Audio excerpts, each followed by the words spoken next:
Are there things that are good for the customer when they've got a sales rep that's doing this kind of thing? 100%. I mean, not only do they want it, they expect it. And Mm, unfortunately, it's not the standard in the industry, right? So it's like if they smell anything that looks like what's not a high performer or not somebody who has that ownership, it just gets instantly moved into that bucket of like transactional, just whatever, standards people think about used car salespeople, but just they don't get it. It's not a pro. Hi, everybody. I'm Rob Bellina with Differential Selling. And the basis of the work that I do at Differential Selling is around the idea that today's best enterprise salespeople share some core seller qualities that are leading indicators of success. Today, we're having a conversation about those seller qualities. And today, we're going to be talking about ownership. And my guest today is Jonathan Wood. Jonathan, say hi. Hey, Rob, how are you? Good. Good to have you. So Jonathan runs a sales team at Microsoft. He's been through a number of startups, and he and I met several years ago at a startup called Gazang. And since then, it's been, gosh, I don't know, 9 years since we first met, I think. But we've maintained a relationship over a distance. And when I thought of the quality of ownership, you were the first person that came to mind. So I appreciate you joining us.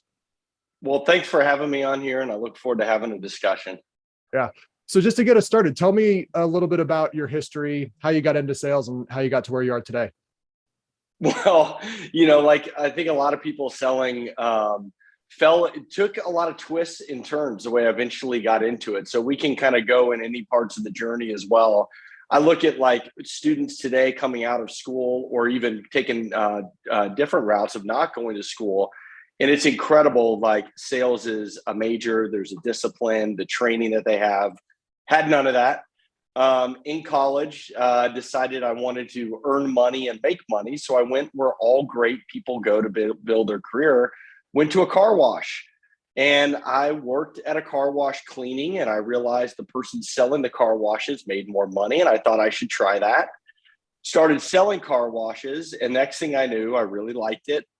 And somebody came through one day and they gave me their business card. And I thought, who gives somebody a business card that works at a car wash? And it was a gentleman who worked at a Fortune 500 company. So I held on to it, called him. Long story short, that's how I got my first job selling pharmaceutical sales at Eli Lilly. Was the great and the one and only Dorito Bonicelli came in to get his car wash. Now knowing what I knew, he had a per diem.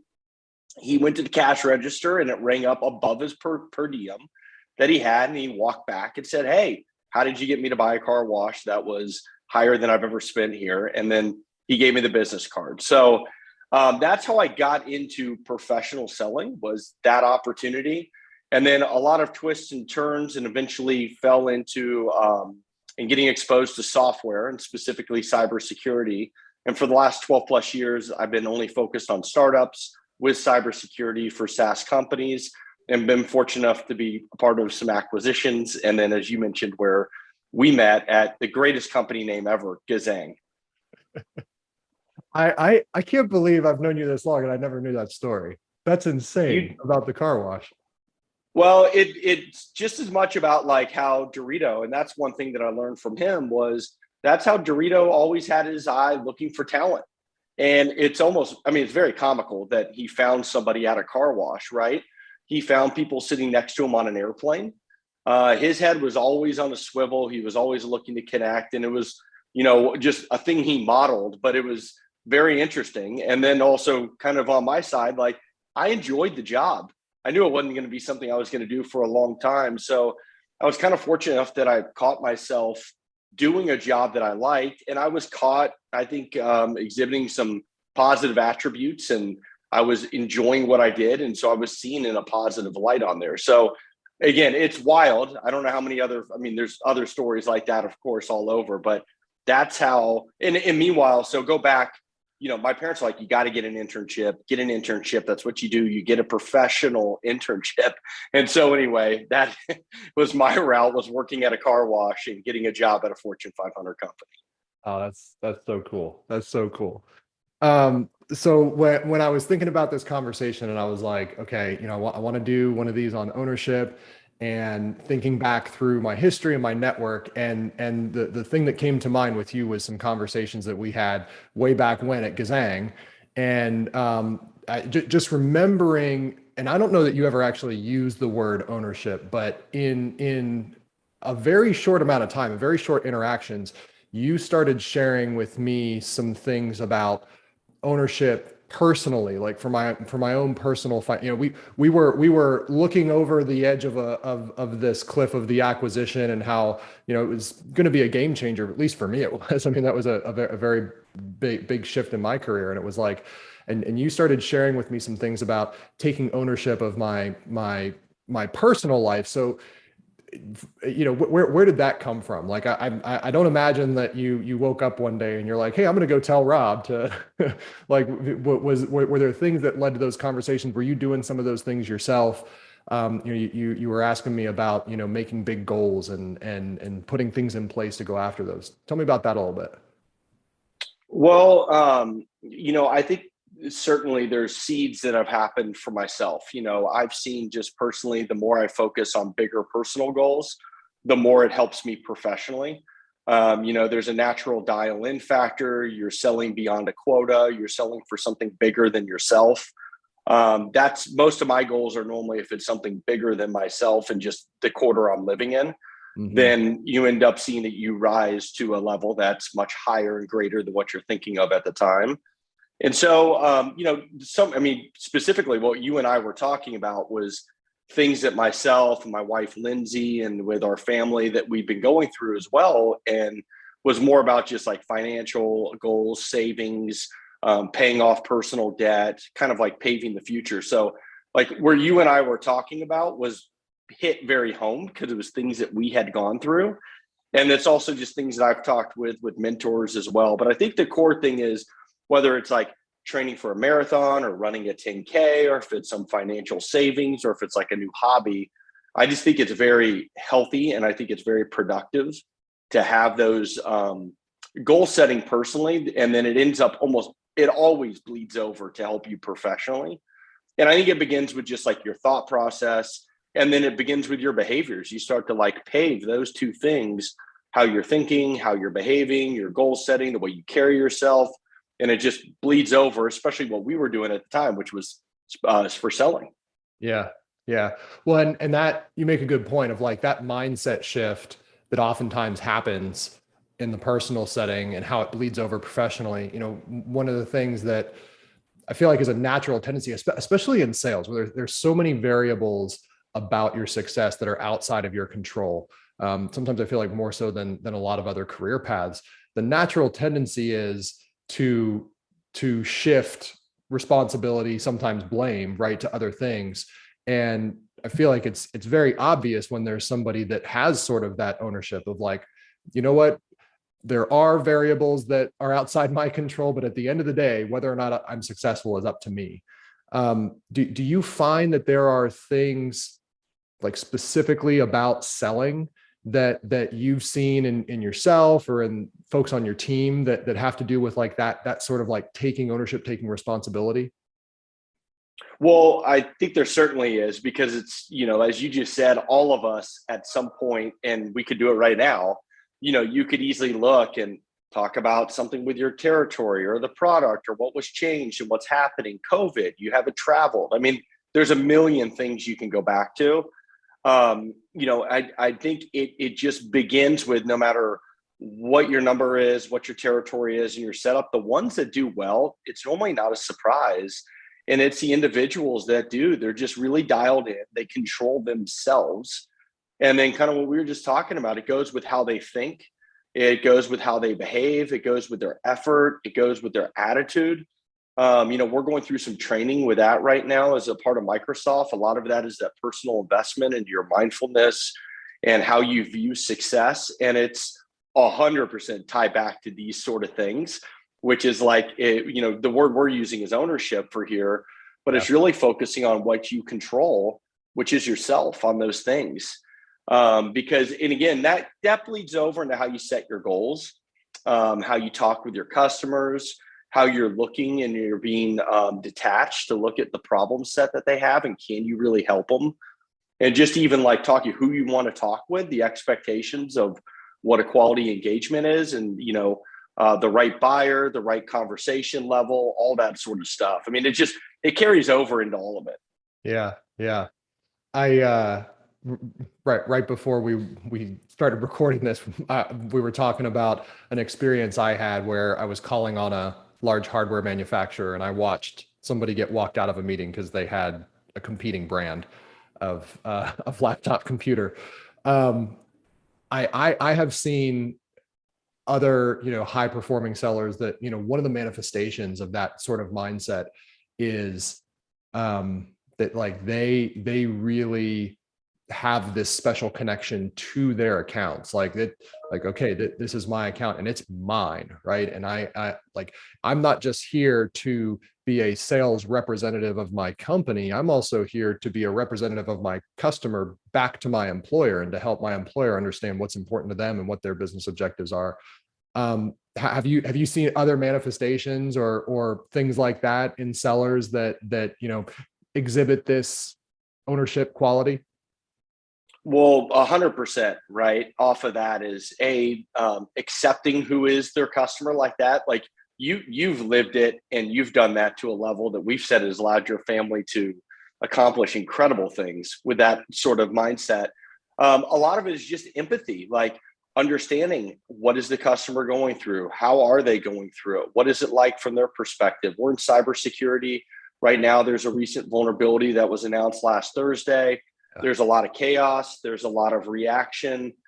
Just even having empathy to what the customers are going through from that perspective is very huge, especially in our field and a lot of with the software companies. Just a growth mindset.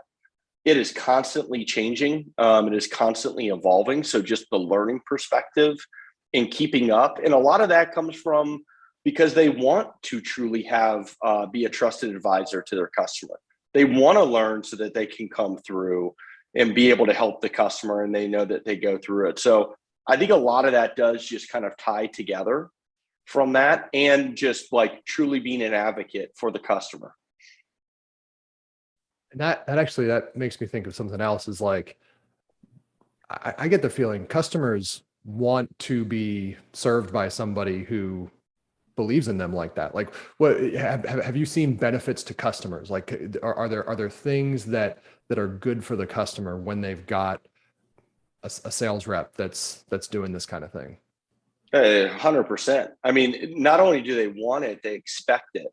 And Mm, unfortunately, it's not the standard in the industry, right? So it's like if they smell anything that looks like what's not a high performer or not somebody who has that ownership, it just gets instantly moved into that bucket of like transactional, just whatever, standards people think about used car salespeople, but just they don't get it. It's not a pro. Um, and in our world of cybersecurity, it's all about trust. mm. And that element of somebody who speaks in facts, somebody who speaks with experience, somebody who's bringing best practices over to the customer, somebody who gives sound counsel, all those things I think tie back into it. And you see it. I work with a lot from Risk IQ and from other places where you see it in repeat customers, you see it in referrals. You see it when you see executive briefings that always happen. And it's hard to tell who's the executive. I'm doing air quotes here, because when you're at those meetings, it's truly peers amongst each other talking, not a sales rep trying to like check a box to get somebody in a suite to do a briefing. It's like they really want to learn and understand what's happening in the business. Where's their team growing? Where's their program going? All that stuff. Yeah. You said something interesting there, that that sort of interaction, that sort of peer to peer, I've got curiosity. I actually want to understand your business. I have something, worthwhile to contribute. That you said it's an expectation now, right? It's not just something that benefits customers, but they've come to expect it. Do you feel like that's always been that way, or has that become more important? Well, I think it's more important now because, especially with COVID, you look at the amount of meetings and the amount of time and the amount of work everyone's doing. everyone's jammed. They're flood that you don't have time for any nonsense or below standard sort of discussion. So I think it stands out very high right now for reps who aren't coming in prepared, or for folks who haven't done their homework. I mean, because it's just a bare minimum. I mean, it just is with what's out there. Watching YouTube videos, reading articles, LinkedIn, everyone does that. I mean, that's a dime a dozen.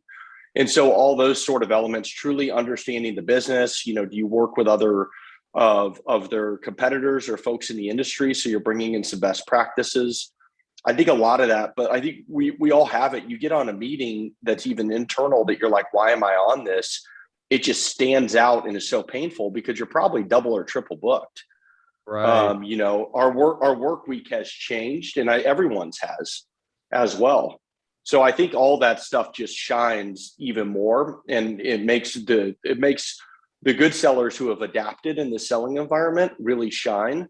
And going back to kind of an ownership, right? They've adapted to what's going on out there, as opposed to the folks who are like, man, I'm just so used to taking someone in my country club, or we go and play golf and, all the stuff, whiskey tasting. It's like, well, you can't do that right now.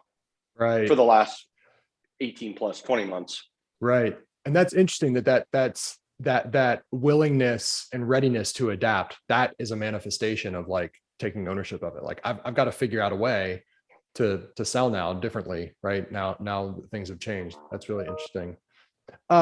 So you also mentioned that like this is not widely done in the industry, and I would agree with you. I mean, I work with a lot of sales teams, a lot of salespeople, and it's very clear like there is a distinction between folks that have this sort of mindset.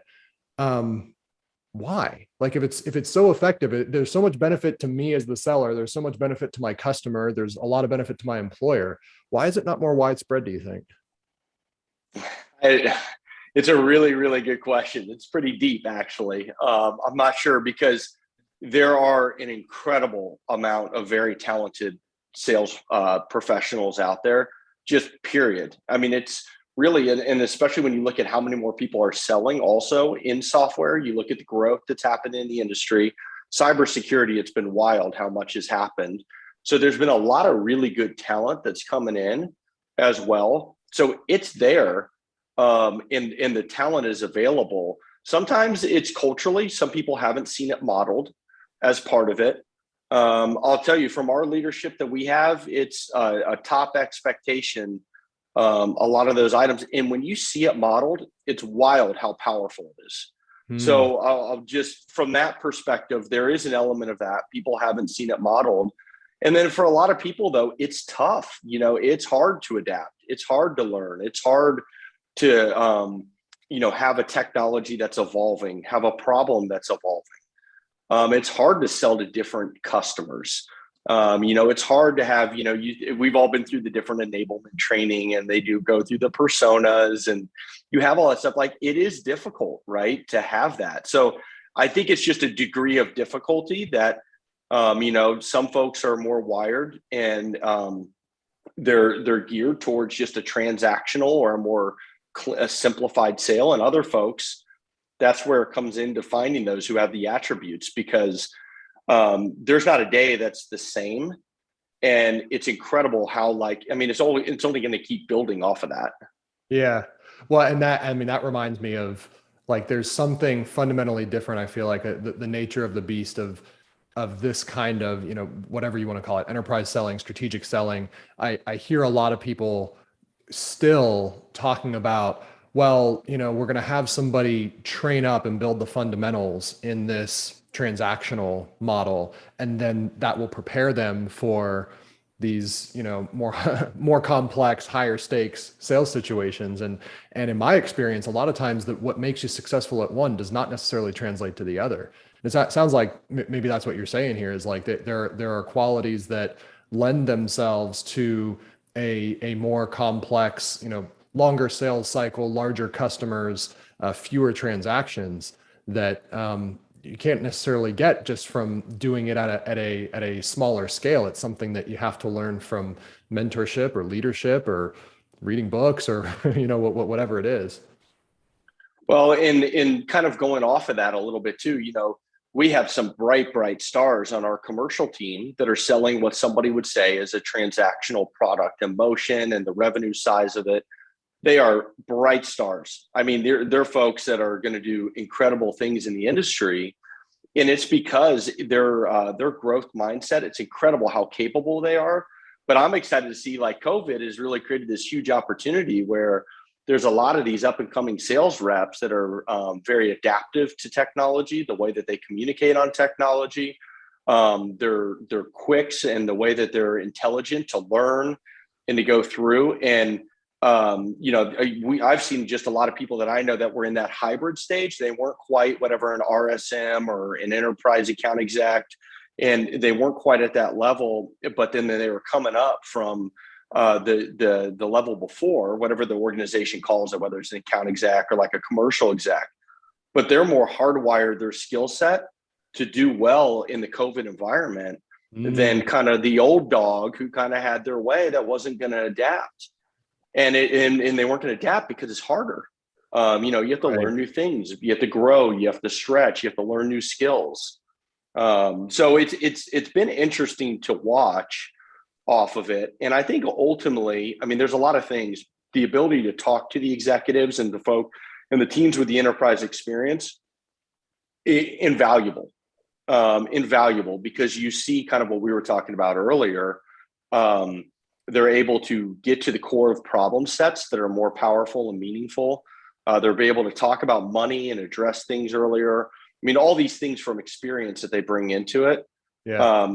But however, I think the customers really want someone who cares. And it comes through with a lot of folks who have that curiosity, who really do want to understand it, who have been reading up on blogs, who have been understanding things, who went and just talked with the threat research team to understand the problem a little bit more, you know, who approach it with curiosity. Hey, you know, I got a couple questions. I haven't figured this out, and I don't have that perspective from your side. What are you seeing with this? Right. So anyway, it's a fun time in sales for sure. I mean, with it. And I think it's going to be very interesting coming out of this, you know, the skill sets and the way people are working together too. Yeah. Well, and I like that, how you framed that. There's a curiosity aspect to it. There's a willingness to take on hard things, a willingness to adapt. That's really interesting. Okay. So let's pretend, you know, I'm a seller and I want to do this better. And maybe I'm not in a place where, you know, I've been blessed with leadership that's doing it and you know, modeling how it's supposed to work. What would you suggest? How do you help someone develop this kind of ownership mindset if they're not having it, you know, provided to them through leadership or mentorship? Well, I mean, there's a couple thoughts around there. I mean, so take about what we were saying earlier. I think there's incredible power about setting a personal goal that is non-related to work. And again, I will almost guarantee all the times if people accomplish that and stick with it, they're going to see their work performance elevate as well. So it could be anything like doing 75 hard with your spouse. It could be you're going to go walk 30 minutes every day. You're going to drink a gallon of water. I'm going to read for 10 minutes a day. Pick something. And I think that's first off, just a powerful element. Second, there's an unlimited amount of resources out there. So if you're not in an organization that has the modeling or has the leadership that's there as well, just going back to personal and self-ownership with it, there's the blogs that are out there by some of these sales leaders. This content you're putting out there, incredible. You know, you look at the people that you're following and learning from, there is an amazing amount of free stuff. Podcasts, you can listen to podcasts all day. I mean, that literally could be your job, listening into podcasts, whether it's on sales or something unrelated as well. Reading has been something personal for me that it struck. I saw that when I had the accomplishment, and when I started to learn, the way that it gave me confidence, and then the way it built my curiosity. Reading for me was one of the biggest things for my personal growth. Some people don't like to read. That's okay. You know, there's a lot of different ways to do it. Yeah. one book. If you're like, all right, one book to get someone started. You can't do that. You can't. I just did. You can't do that. Where do we start? Like, it doesn't have to be Get the them book, but started like, what's a good start? on. Well, I'll give you two because I can't give you one. So I'm going to say Extreme Ownership Mhm. by Jocko Willink. Because it has the word ownership in it, and I feel like I'd be doing a disservice on there. But it's just so good. It's going to stand the test of time. It's going to be one of those that you look back. It's his launchpad first book. Just read it or Google him, and for folks out there, just get a sense. You're going to see somebody who literally embodies the aspect of ownership from every degree. And it's anyway, it talks through leadership, and it all begins with self-leadership is how it always begins, is from a leadership perspective. So there's that. And then the second one, on a different twist, I would say is I read it last year and I just loved everything about the book. It's called The Choice. And it's about a Holocaust survivor. She wrote the book. She became a psychologist. And the story's fascinating. All this was something she didn't talk about until late into her adult career. And she ended up going to school, ended up becoming a psychologist. Long story short, she wrote the book, I think in her late 80s, if I'm not mistaken, or the book came out when she was 90. She's a gift. It's incredible. But anyway, it's called The Choice, and it's all about your self-choice, and it begins with you. Similar concepts, but those are my two. Those are my two books, and I loved everything about the book. Awesome. Jonathan, thank you so much. This was super valuable. Exactly the kind of insight I was looking for. Any other final thoughts, things I should have asked you? Last words? Well, I've enjoyed it too. I mean, you and I met at the funniest sounding and company name Gazang, but when we met, I knew you were an absolute beast and you were going to be blazing your trail. And it's been fun to watch what you've done, especially with that acquisition, moving into Cloudera. No surprise, you accomplished what you wanted there and then moving on. And I think we're all on this journey together.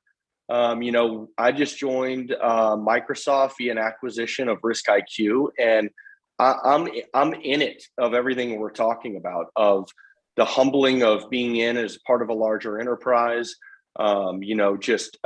Everything from learning the product set, learning the culture, learning the different teams, different bosses. So I mean, I'm in it now. So this is a very personal conversation to me. And I'm kind of reframing where I want my career to go as well. So all these are things that I'm thinking about going through as well. And so I guess what I would say is this is good to talk about with people. Yeah. And it's a very important thing as well, because everybody's going through this as well in terms of how they're thinking about it. And again, I think it does begin with whether you're in a position of leadership. It always begins with yourself, of what are you accomplishing? What are you doing? And where are you wanting to go? And then especially from managing people. Yeah. And like you've been saying, like if there was ever a time when we needed to take ownership for ourselves and make sure that we're doing what we need to do to be successful, this is it, right? Like the confluence of circumstances are here.